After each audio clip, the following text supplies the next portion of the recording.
Assalamualaikum warahmatullahi wabarakatuh. Alhamdulillahirabbil alamin wassalatu wassalamu ala Rasulillah wa ala alihi wa ashabihi wa man tabi'ahum bi ihsan ila yaumiddin. Amma ba'd. Anak-anakku sekalian, gimana kabarnya hari ini? Mudah-mudahan selalu dalam keadaan sehat ya, dan selalu bersemangat dalam mengikuti pembelajaran daring ya. Oke, sekarang kita belajar sirah ya.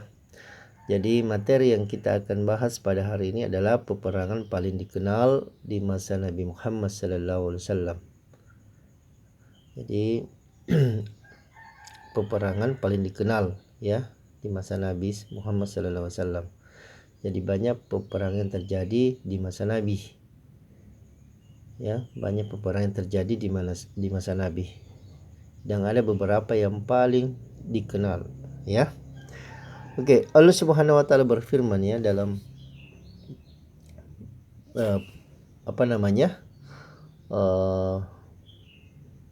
masalah peperangan ini ya. Jadi Allah Subhanahu wa taala berfirman, "Wa qatilu fi sabilillahi alladzi yuqatilunakum wa la ta'tadu innallaha la yuhibbul mu'tadin." Jadi Allah Subhanahu wa taala berfirman, "Perangilah di jalan Allah orang-orang yang memerangi kamu, tetapi janganlah kamu melampaui batas. Sesungguhnya Allah tidak menyukai orang-orang yang melampaui batas." Surah Al-Baqarah ayat 190. Oke, dalam ayat ini Allah Subhanahu wa taala memerintahkan untuk memerangi orang-orang yang memerangi kaum muslimin ya. Jadi setelah hijrahnya Nabi Muhammad SAW ke Madinah, Allah Subhanahu wa taala memerintahkan ya, atau mewajibkan perang bagi kaum muslimin setelah mereka berhijrah di Madinah. Jadi Allah Subhanahu wa taala memerintahkan untuk berperang bagi orang yang memerangi kaum muslimin ya. Jadi dalam hal ini kaum muslimin diperintah oleh Allah Subhanahu wa taala untuk memerangi kaum musyrikin ya, yang sangat menentang beliau sallallahu alaihi wasallam. Oke, dalam peta ini ya kita lihat anak-anak sekalian, ada beberapa perang ya yang terjadi di masa Nabi Muhammad sallallahu alaihi wasallam ya. Jadi yang pertama itu ada perang Badar yang terjadi tahun 2 Hijriah ya.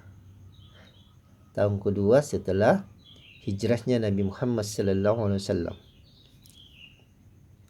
Jadi perang Badar tahun 2 Hijriah. Kemudian lanjut ada perang Uhud ya, dikenal ya perang Uhud tahun 3 Hijriah. Ada perang Ahzab tahun 5 Hijriah, dan ada Batu Makkah tahun 5 Hijriah ya. Tahun 5 Hijriah. Oke, kita bahas perang yang pertama ya. Ada perang Badar. Oke. Perang Badar ini sebenarnya perang yang tidak direncanakan ya, perang yang tidak terencana. Karena kita tahu pada saat kaum muslimin hijrah ke Madinah, mereka meninggalkan harta-harta mereka meninggalkan rumah-rumah mereka di Makkah ya. Sehingga harta dan rumah-rumah mereka dikuasai oleh kaum kafir Quraisy atau kaum musyrikin. Nah, kemudian pada tahun kedua Hijriah ada kafilah dagang Quraisy yang melintas dekat kota Madinah. Kafilah dagang ini dipimpin oleh Abu Sufyan. Mereka dalam perjalanan pulang dari negeri Syam ya, dari negeri Syam. Jadi keadaan ini diketahui oleh Rasulullah SAW sehingga Nabi SAW memerintahkan kaum muslimin agar mencegat kafilah dagang Quraisy tersebut. Jadi kaum muslimin ini diperintah untuk mencegat, untuk mengambil harta-harta mereka, ya, harta-harta kaum muslimin yang sudah dikuasai di Mekah, ya. Jadi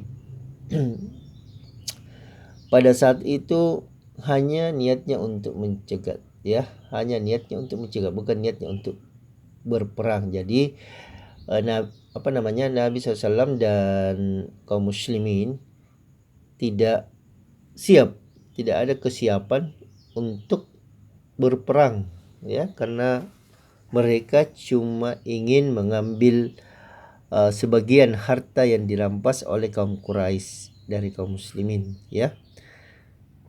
Tetapi rencana pencegatan ini diketahui oleh Abu Sufyan, sehingga Abu Sufyan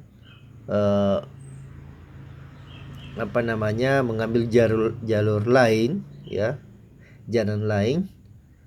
Kemudian dia mengutus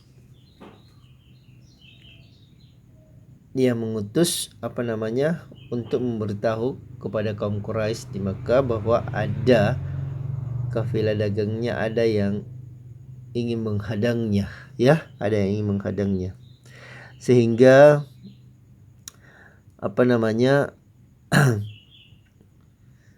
kaum Quraisy mengirimkan pasukan besar yang berjumlah 900 personil, ya, yang berjumlah 900 personil menuju Madinah. Pasukan ini sudah banyak, ya, dan lengkap dengan peralatan perang, sementara kaum muslimin sedikit, ya, cuma berjumlah 300 personil, sudah sedikit dan tidak siap untuk berperang, ya, karena cuma niatnya ingin mencegat kaum kabilah, ya, kafilah dagang.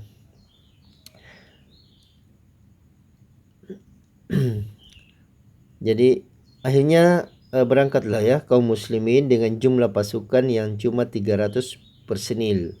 Pasukan muslimin ini dipimpin langsung oleh Nabi Sallallahu Alaihi Wasallam, ya. Jadi mereka berangkat menuju Badar. Jadi perang terjadi di sebuah daerah namanya Badar, sehingga dikatakan perang Badar, ya. Jadi mereka lalu mereka menimbun sumur yang ada di sana, kecuali satu sumur saja, ya.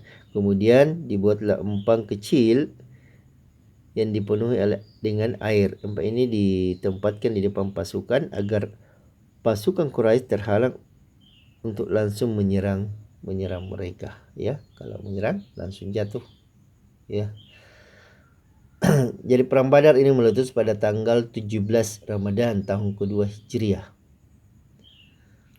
Bagaimana hasil peperangannya pada perang Badar ini? Ternyata Allah Subhanahu wa taala Maha melihat, Maha mengetahui, Maha mendengar. Allah Subhanahu wa taala dengan keutamaannya, kemudian dengan keutamaan dari Nabi sallallahu alaihi wasallam, pasukan muslimin berhasil mengalahkan pasukan musyrikin yang jumlahnya jauh 3 kali lipat pasukan. Jadi jauh lebih banyak, 3 kali lipat dengan pasukan kaum muslimin, ya. Jadi bayangkan anak-anakku sekalian, pasukan kaum muslimin cuma 300 personil, itu pun tidak siap untuk berperang. Kemudian pasukan kaum musyrikin yang jumlahnya 900 personil kemudian siap berperang, tetapi hasilnya kaum muslimin yang menang, ya, kaum muslimin yang menang pada perang Badar ini. Jadi kaum musyrikin yang terbunuh berjumlah 70 orang, sementara kaum muslimin hanya 14 orang. Kemudian ada yang ditawan ya, berhasil ditawan yaitu 70 orang ya. Jadi jumlah pasukan musyrikin yang berhasil ditawan sejumlah 70 orang ya. Jadi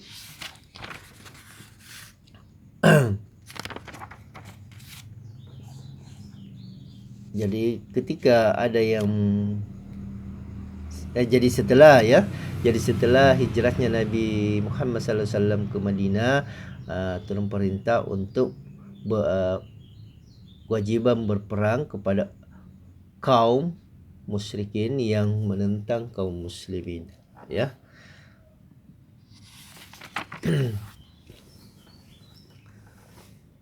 Allah Subhanahu wa taala berfirman dalam surah Ali Imran, walaqad nasarakumullahu biyadri wa antum adillatum fattaqullaha la'allakum tashkurun ya. Sungguh Allah telah menolong kalian dalam perang Badar padahal kamu adalah orang-orang yang lemah. Karena itu bertakwalah kepada Allah supaya kamu mensyukurinya ya. Bayangkan anak-anakku sekalian, cuma personil yang sangat sedikit tetapi Allah menempatkan kebesarannya, kemenangan kaum muslimin dalam perang Badar. Oke.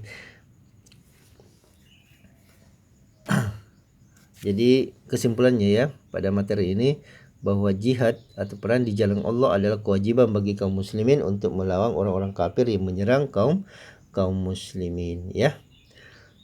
Jadi kafir harbi ya. Jadi kalau orang kafir yang hidup berdamai dengan kita itu tidak dilarang untuk memerangi mereka ya.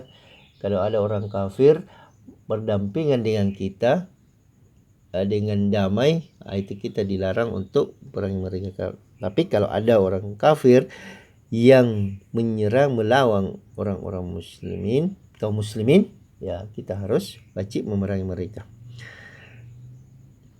Kemudian perang Badar menjadi kemenangan pertama bagi kaum muslimin dalam menghadapi kaum musyrikin ya. Jadi perang yang pertama sekaligus kemenangan yang pertama bagi kaum muslimin ya. Kemudian Allah Subhanahu wa taala memberikan bantuan kepada kaum mukminin yang berpegang teguh dengan agamanya. Jadi kalau kita punya tauhid yang kuat, tauhid yang hebat, Allah akan menolong kita dalam setiap keadaan, ya, anak-anakku sekalian. Kemudian posisi kaum muslimin menjadi besar di hadapan bangsa Arab. Wibawa mereka semakin tinggi setelah mereka menang di atas kaum musyrikin. Oke, itu ya. Itu saja penjelasan untuk materi ini ya. Jadi mudah-mudahan Ananda bisa memahami bahwasanya perang yang pertama meletus yaitu perang Badar, dan pada perang Badar ini kaum muslimin yang menang ya terhadap kaum musyrikin. Jadi saya akhiri ya penjelasan dari Ustaz. Subhanakallah bihamdik, asyhadu an la ilaha illa anta, astaghfiruka wa atubu ilaik. Assalamualaikum warahmatullahi wabarakatuh.